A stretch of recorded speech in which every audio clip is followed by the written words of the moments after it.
A man keeps his daughter locked away in a grimly sophisticated cellar for 24 years.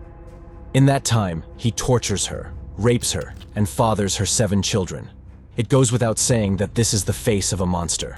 A father who kept his daughter locked away in a secret chamber for 24 years. The poor girl was just 18 when the horror began, and over the years she had 7 children.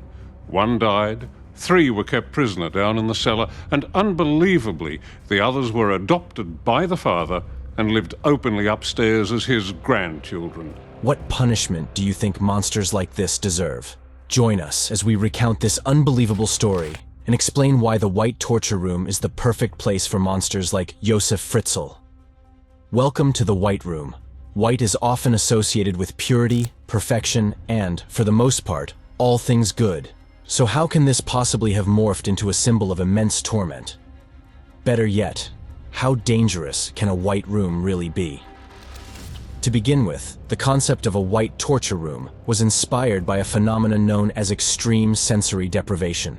Now, you might be thinking of those isolation tanks that induce a meditative or enlightened state. Well, don't think that, because there is no escape pass with the White Room. Once you are in, you are in. Now let's enter the White Room.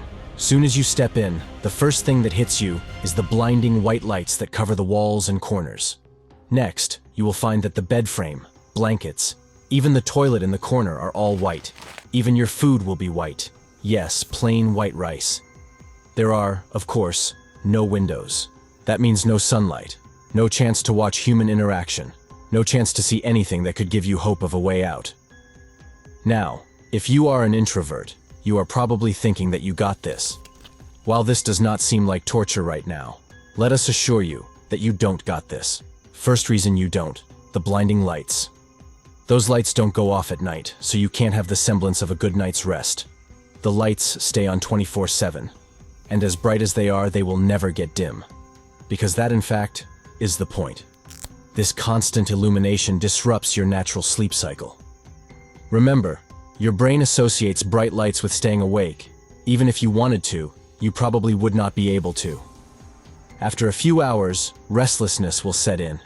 This is where the next problem comes: boredom. It goes without saying that people yearn for stimulation. And in the outside world, we have got social media to cater to this need. Coming into the White Room, you definitely would not have the luxury of a phone or anything like that. As you can imagine, cutting them off completely is like quitting drugs or smoking abruptly. The symptoms of withdrawal are inevitable. To combat this boredom, you will start counting things, internalizing, and talking to yourself. In this state, your brain may even conjure an imaginary character, just to reassure you and make you feel less alone. While this may work for some time, you will start to feel the drawbacks soon enough. You see, with each day being the same and not being able to sleep as long as your body needs, you will start to feel the world closing in. The more you try to look inward and reminisce, the harder it will hit you that you can't actually replace the social interaction that your mind needs.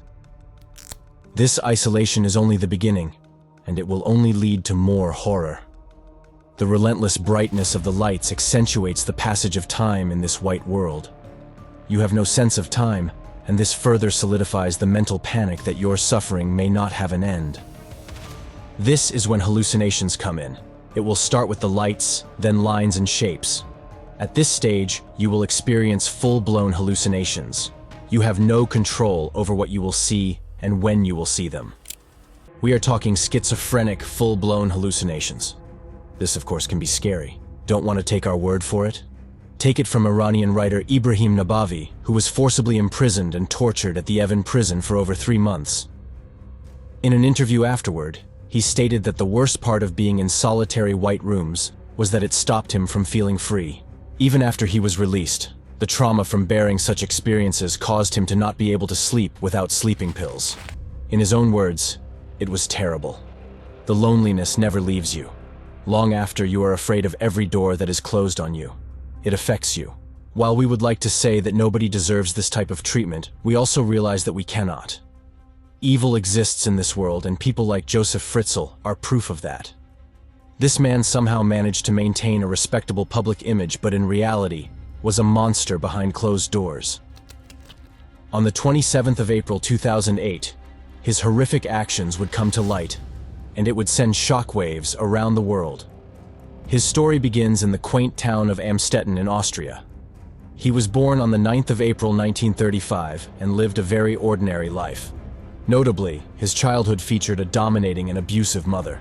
She would regularly beat him up, and this lasted until he was around 15 years old, when he finally stood up against her violent attacks.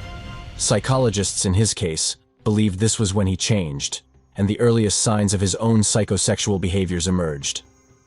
By 1851, he was 16 when he left his home in Amstetten and moved to the Austrian city of Linz. He studied to become an engineer and would later meet his wife, Rosemary, in the year 1956. By September 1963, they would already have 3 children, 2 daughters, and a son. He had an outstanding career at the time. Engineers were always in demand as a result of the concluded war. So you can see how the timid boy grew into a confident and domineering man. On the 8th of April 1966, the Fritzls welcomed their 4th child, Elizabeth. If there was ever a haunting sign of the horror to come, it would manifest just a year later.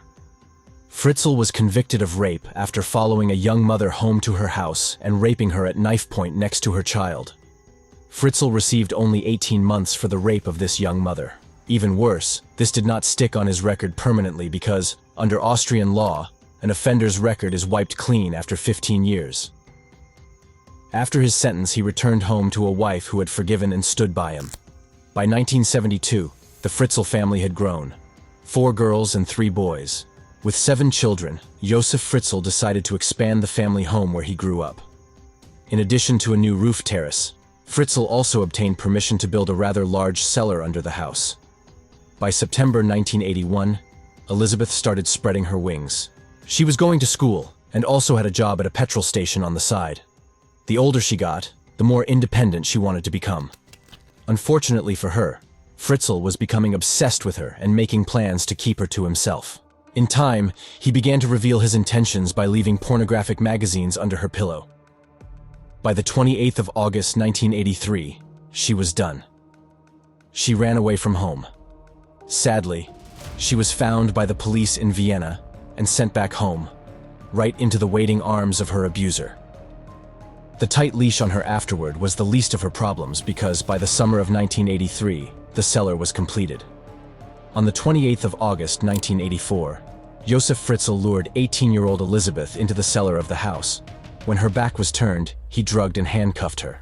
When she came to, she was forced to write a letter saying she had run away and joined a cult. Fritzl then drove 100 miles out to another town so he could post the letter home. Elizabeth never saw daylight again. For the first 4 years, Elizabeth was alone, except when her father came down and raped her. He would beat, emotionally torture her, and even worse, rape her repeatedly. The result? 7 children. Over the next 20 years, she had 7 of his children, all born in the cellar. Michael died soon after birth and was incinerated by Fritzl at the house. Bizarrely, of the 6 remaining children, 3 were chosen to live upstairs. The others, Felix, now 5, Stefan, 18, and Kirsten, 19, were condemned to life in the dungeon. And it was down here that Elizabeth tried to give them as normal a life as possible. Fast forward to March 2008, the oldest child, 19-year-old Kirsten, became seriously ill. The typical aspirin medication was not working. Weeks later, on the 19th of April, she was taken to the hospital. And this was the act that opened up the can of worms. Doctors were immediately suspicious. The young girl was as white as a sheet from severe vitamin D deficiency, a total lack of sunlight. Police were baffled. Who was she? Where was her mother?